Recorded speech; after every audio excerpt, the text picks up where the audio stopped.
జగన్మోహన్ రెడ్డి గారు ఈరోజు ఉమ్మడి విశాఖ జిల్లా అనకాపల్లి నర్సీపట్నం మెడికల్ కాలేజీని సందర్శించడానికి వెళ్తున్నారు. అయితే ఈ మెడికల్ కాలేజ్ సందర్శించడానికి వెళుతున్న భాగంగా ఎవరైతే ఆంధ్రప్రదేశ్ శాసనసభ స్పీకరు ఆయన మెడికల్ కాలేజ్ లేదు, అక్కడ జీవో లేదు అనేసి ఆయన ఒక మీటింగ్లో అన్నారు.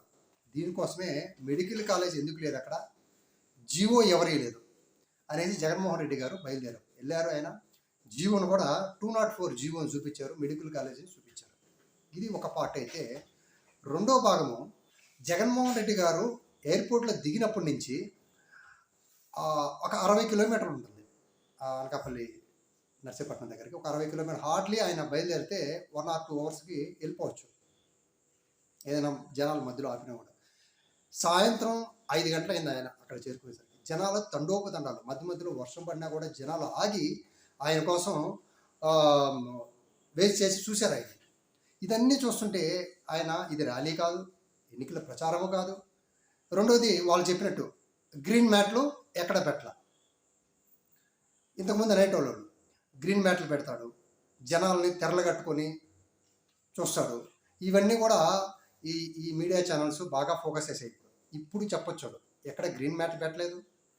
జనాలు ఇది చూస్తే మనకి ఆశ్చర్యం అనిపించవచ్చు, జగన్మోహన్ రెడ్డి గారు ఎందుకు ఓడిపోయారు అనేసి ప్రతి ఒక్కరికి, మన స్టేట్లో కాదు పక్క స్టేట్లో కూడా ఆ భావన అనేది క్రియేట్ అయిపోయింది. జగన్మోహన్ రెడ్డి గారు 11 సీట్లకి ఎందుకు పరిమితం అయిపోయారు. ఎక్కడ ఈ యొక్క పర్యటనే కాదు, ఇంతకుముందు పొదిలి కావచ్చు, సత్తెనపల్లి కావచ్చు, చిత్తూరు జిల్లా కావచ్చు, తర్వాత ఇప్పుడు ఇంతకుముందు వెళ్ళిన ప్రతి పర్యటనలో కూడా సరే జగన్మోహన్ రెడ్డి గారికి నెల్లూరు కావచ్చు తండోపతండాలు జనాలు. ఇక్కడ పోలీసులు కూడా చాలా ఇన్స్ట్రక్షన్స్ పెట్టారు. ఎక్కడ కానీ మనం చూసిన విజువల్స్లో పోలీసులు కూడా లెక్క చేయలేదు. ఆ జనాలు క్రౌడ్ పుల్లింగ్ ఎలా వచ్చారో మనకే అర్థం కాదు. అంత పెద్ద జనాల క్రౌడ్ ఆ విధంగా అయింది. జగన్మోహన్ రెడ్డి గారు క్రేజ్ ఇప్పటికీ తగ్గలేదు, అదే విధంగా ఉంది. జనాల్లో ఈరోజు కాదు రేపు వెళ్ళినా కూడా జగన్మోహన్ రెడ్డి గారు ఏ ప్రాంతానికి వెళ్ళినా ఏ ప్రదేశానికి వెళ్ళినా జనాలు క్రౌడ్ పుల్లింగ్ ఆటోమేటిక్గా గ్యాదర్ అవుతుంది. ఎవరో తీసుకురావట్లేదు.